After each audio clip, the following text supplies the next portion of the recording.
Ito yung model niya, 55K 220. So Hisense. Much later. Okay. So ito na yung ginagawa nating Hisense na 55 inches. So, ito yung kanyang power supply, main board. Ito yung T-con board. At may siyempre yung source board. Left and right. Okay, yung issue nito, bar lines guys. So bar lines. Flashback. Yun ang issue niya guys.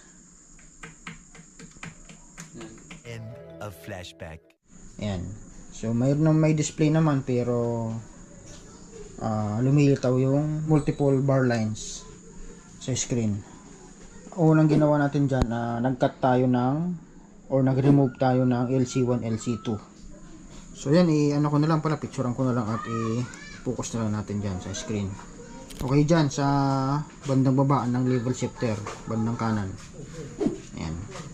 At nung na-remove natin yon, nawala yung bar lines. So nag-normal siya. At okay naman yung picture o yung display. Kaso nga lang, pag uminit, nagpe-flicker siya.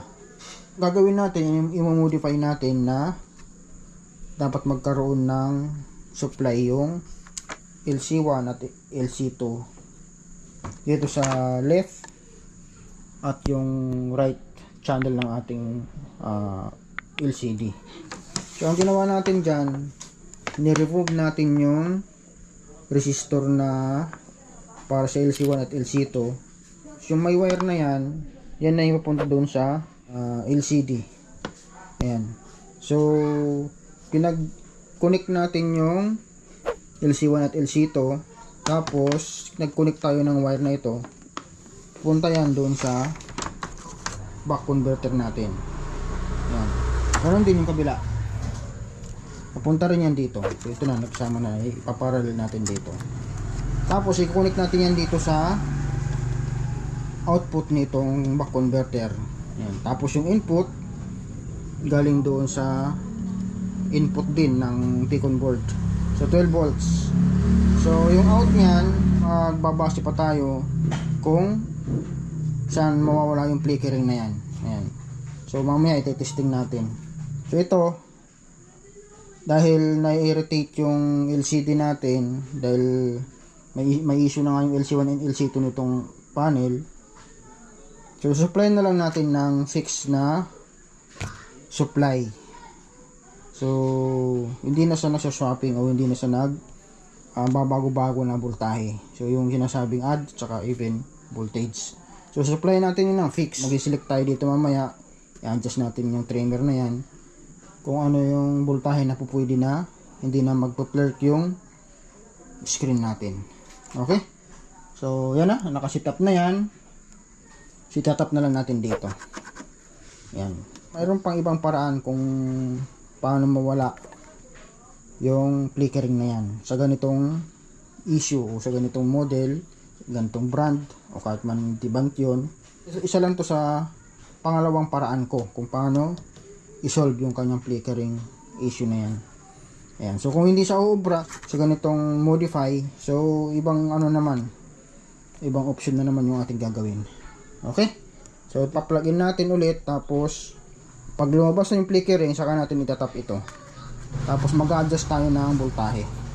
Kung ano yung pwedeng voltahe na magno-normal yung picture natin.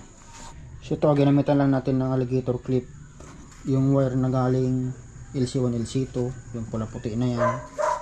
Tapos yung kabila, sa test probe natin nilagay ng ating tester. I-monitor pa natin yung voltahe dito sa converter. So sa ngayon, nagpe-flicker yan siya.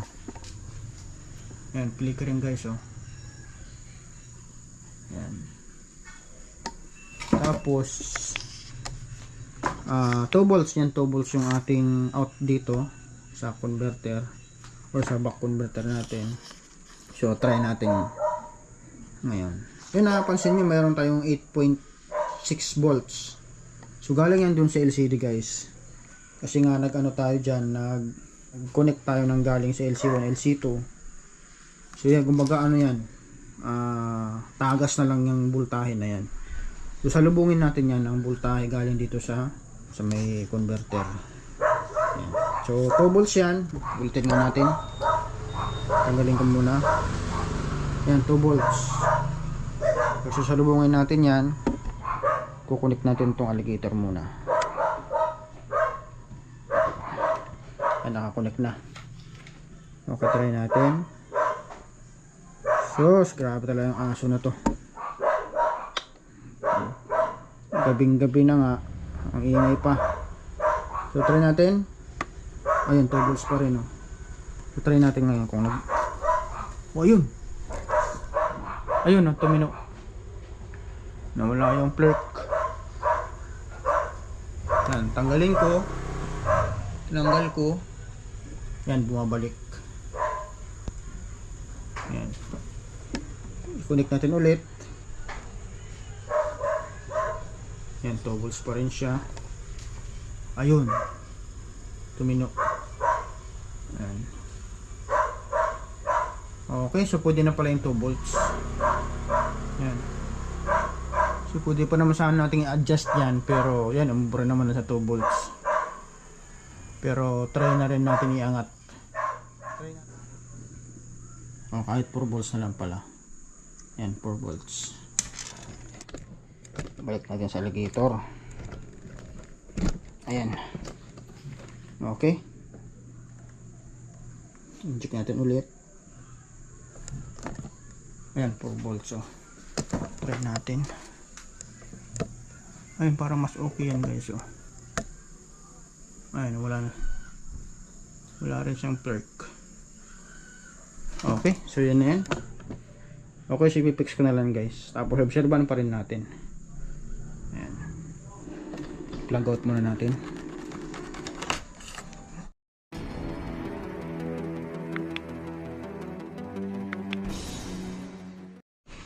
Okay, so recap lang tayo guys. Ayan. Yung issue nito, bar lines.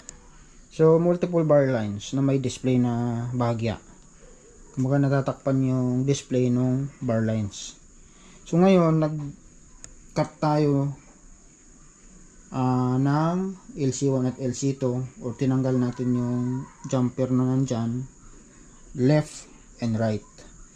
Ayan. Unang move natin, right lang muna tinanggal natin pala. Ngayon, ganun pa rin. Walang pagbabago. Yung pangalawang moves natin,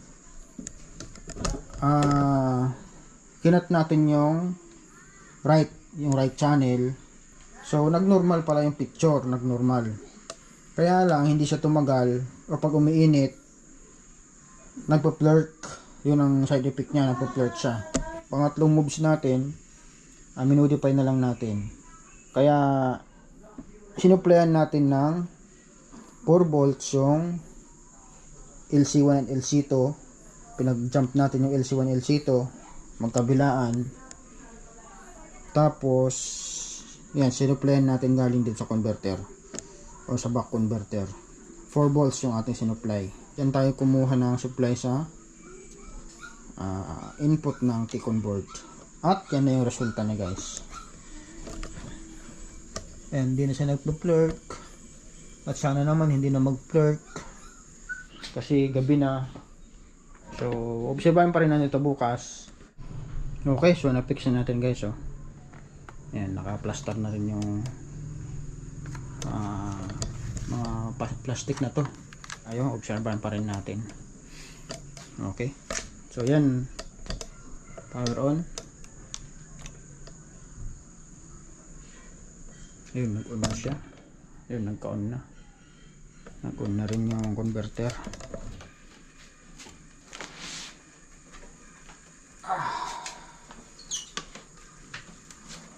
Ayan.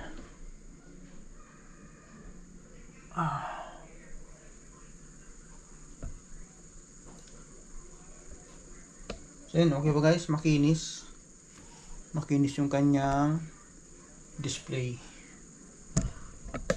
Ayan. Ayan.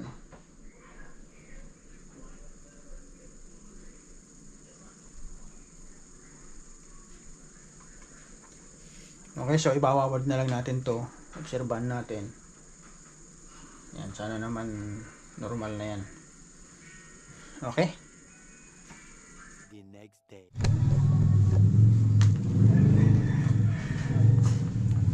Okay guys, so normal na. So kanina bago ko magbukas ng shop, pinandar ko na siya. Yan. Hanggang ngayon. Siguro nasa 20 to 30 minutes na. And okay naman.